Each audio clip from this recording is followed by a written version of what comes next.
자, 안녕하십니까. 이번 시간은 지난 시간에 우리가 에너지 밴드갭 생성 원리에 대해서 배웠습니다. 그러면 이제 우리가 이번 시간은 그 에너지 밴드갭 생성 원리를 배웠고 에너지 밴드갭 내에 존재하고 있는 전자들이 가만히 있지 않을 겁니다. 그 가만히 있지 않은 전자들의 분포를 어떤 식으로 표현할까라고 하는 것에 대해서 설명을 드리도록 하겠습니다. 물론 좀 복잡한 수식이 나오긴 하지만 가능한 개념적으로 설명을 할 테니까 잘 들어보시고 여러분들 뭐 입사 면접이나 또는 대학원 입시 면접 때 활용을 하시기 바랍니다. 자, 이번 강의는 페르미 레벨이 뭐냐, 또 페르미 디락 분포의 함수는 뭐냐라고 이제에 대해서 설명할 겁니다.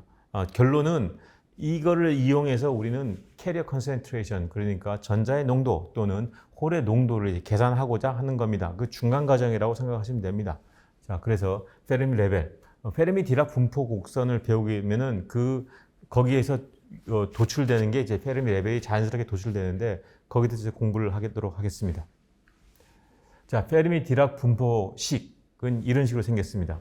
좀 복잡하죠. 근데 나중에 여러분들 제가 설명을 하고 나서 이 식을 다시 설명하면 무릎을 탁 칠 것입니다.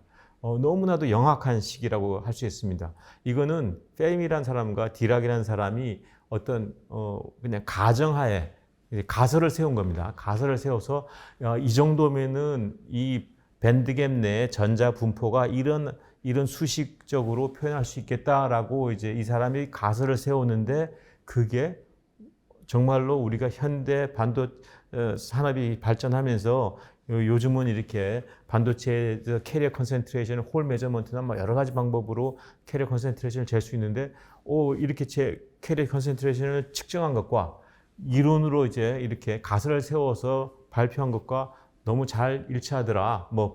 물론 이제 100% 일치하지는 않지만 그나마 이 정도면 정말 억셉터블 하다. 그거보다 더 정확한 식은 아직 발표되지 않기 때문에 우리가 이 식을 쓰는 겁니다. 자, 이 식을 보면은 1 더하기 exponential 분의 1이라고 되어 있습니다. 여기 이름 뭐고 또 여기 이름 뭐고 이건 또 뭘까라고 이제 왜 이렇게 어렵지라고 이제 저도 젊었을 때는 그렇게 생각이 들었습니다. 근데 이 식을 이제 나중에 알고 나면 참 페르미라는 사람과 디락이라는 사람이 굉장히 영악한 사람이구나 이렇게 생각이 들 겁니다. 자, 여기서 미리 설명을 드리면 KT는 여기는 열 에너지, 그러니까 T는 여기에 300K, 우리가 27도에 해당되는 거겠죠. 넣으면 0.0259가 되는 거고요. 400K 좀 더 높은 온도가 늘 수도 있습니다. 그러면 높은 온도면 더 많이 전자들이 활성화 되겠죠. 높은 열 에너지를 받아서. 그 다음에 페르미 레벨을 중심으로 얼마만큼 떨어져 있느냐에 대한 분포를 나타내는 겁니다. 자, 여기에 대해서 추가적으로 설명을 드리도록 하겠습니다. 그 전에 우리가 물질파를 이제 설명을 제가 한번 드려야 될 것 같습니다. 전자에 대한 선입관. 전자하면 그냥 입자로 생각하기 쉬운데, 전자는 입자인 동시에 파동성을 가지고 있습니다. 자, 여기에 당구공도 그랬고요. 골프공도 그랬고, 사람도 그랬습니다. 모든 물질은 입자성과 파동성 두 가지를 동시에 갖고 있다는 걸 이제 말씀드리고 싶습니다. 디브로이가 이제 이런 걸 발표했죠. 예를 들어서 1kg짜리 공이 있다. 그랬을 때 1kg의 입자성도 갖고 있지만 이렇게 파동성, 이 파동을 계산해 봤더니 마이너스 34, 이거는 그냥 거의 파동이라고 하기에는 not measurable이라고 써 있고요. 엘렉트론 같은 경우에도 10의 마이너스 10승 메타 정도의 엑스레이 웨이브랭스 정도에 대한 파장을 갖고 있습니다. 근데 왜 제가 이런 말씀을 드리느냐? 나중에 전자를 생각할 때 이 반도체 공학에서는 거의 90%, 95%는 입자로 생각하면 좋고요. 나머지 터널링을 해석할 때는 웨이브, 그러니까 파동으로 해석을 해야 됩니다. 그래서 전자에 대한 선입관으로 혹시 입자만 생각을 하고 있다면 그렇지 않다.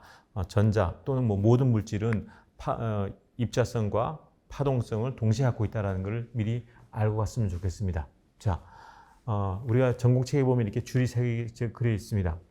그 다음에 실제로는 이렇게 아까 바로 전 시간에 우리가 스테이트, 여기에 한 10의 19승 정도 전자가 채워져 있는 여기 전자가 채워져 있는 스테이트들이 있다고 그러고, 이거는 빈 스테이트가 있다고 그랬죠. 10의 한 19승, 이건 10의 19승 정도 있다고 그랬습니다. 자, 그랬을 때 이거는 지금 0K고요. 그다음에 뭐 예를 들어 300K 27도다. 그럼 전자가 가만히 있을까요? 절대 가만히 있지 않습니다. 전자는 굉장히 가벼운 물질이고요. 그다음에 열 에너지를 가지고도 충분히 왔다 갔다 할 겁니다. 그랬을 때 이거를 옛날에 과학자들이 이걸 어떻게 수학적으로 표현하지라고 이제 고민을 하기 시작했죠. 그랬을 때 페르미라는 사람과 이태리 사람입니다.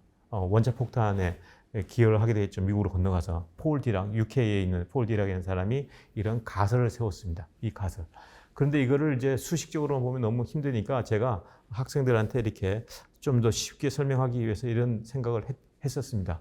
이거를 그냥 우리가 물로 생각하면 어떨까? 목욕탕에 있는 물. 그래서 제가 컨덕션 밴드를 천장이라고 생각하고 이 밸런스 밴드를 바닥이라고 생각했을 때 바닥에 물이 차 있다. 그래서 물이 이제 점점 온도를 가해서 끓으면 이제 수증기가 되겠죠. 수증기가 착 피어오를 겁니다. 이제 근데 물의 온도가 올라가면 올라갈수록 이 수증기가 더 많이 생기게 되고 이 천장에 수증기가 더 많이 이제 연글게 될 겁니다.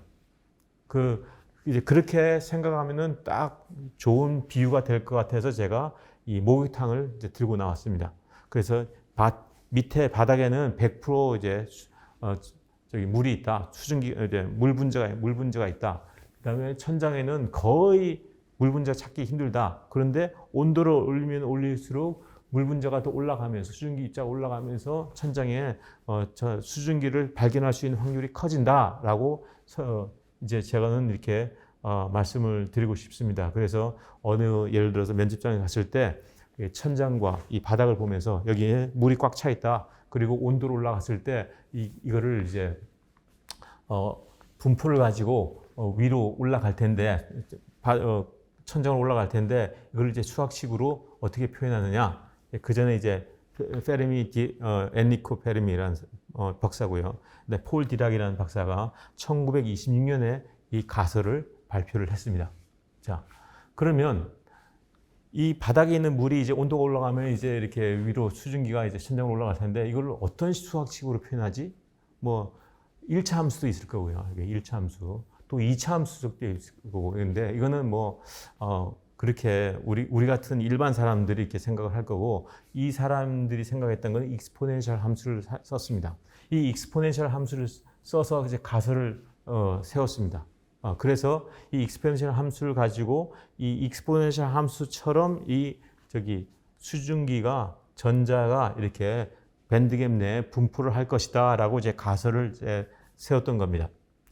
그런데 이 가설이 그때 1920년대 이제 가설을 세웠죠. 뭐 타당하네. 뭐 그렇게 해서 논문을 채택되었겠죠. 그러고 나서 1960년대, 1970년대 반도체가 막 활성화되고 그 다음에 이제 이거를 진짜로 어떻게 이 전자의 농도 또 여기 컨덕티비티 이거를 이제 조사를 해봤더니 여기 있는 전자의 농도를 이제 계산할 수 있겠죠. 해봤더니 이 페르미 디락 분포식을 해서 계산한 거와 그 다음에 우리가 측정한 거, 실험치로 측정한 거와 잘 일치하네. 그래서 우리가 쓴 겁니다. 그리고 그보다 더 정확한 표현할 수 있는 식이 없기 때문에 또 우리는 페르미 디락 분포식을 반도체 공학에서는 필수적으로 쓰고 있습니다.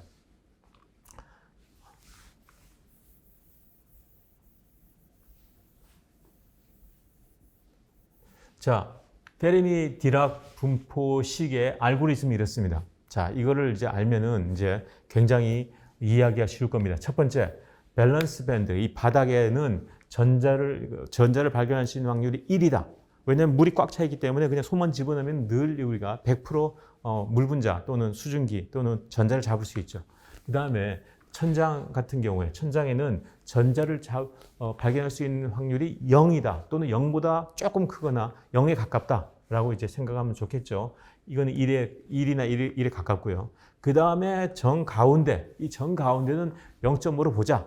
0.5로 보자. 이렇게 해서 0과 1과 0.5를 표현해야 됩니다. 그래서 우리가 순수한 인트린직 실리콘 같은 경우에 천정에는 전자를 발견할 수 있는 확률이 0. 그 다음에 바닥은 컨덕션 밸런스 밴드는 전자를 발견할 수 있는 확률이 1 가까이 되고 정중앙에 해당되는 지점에는 0.5라고 이제 보자라고 이제 가설을 세우고 나서 이 식을 세운 겁니다. 자, 이 식을 가만히 보면요. 예를 들어서 요 익스포넨셜 함수 값이 이 익스포넨셜 값이 0이 되면 1 더하기 0 분의 1이니까 1이 되는 거고요. 이 익스포넨셜 값이 굉장히 크다. 그러면 이게 무한대가 되지 않습니까? 무한대 분의 1은 0이 되는 겁니다.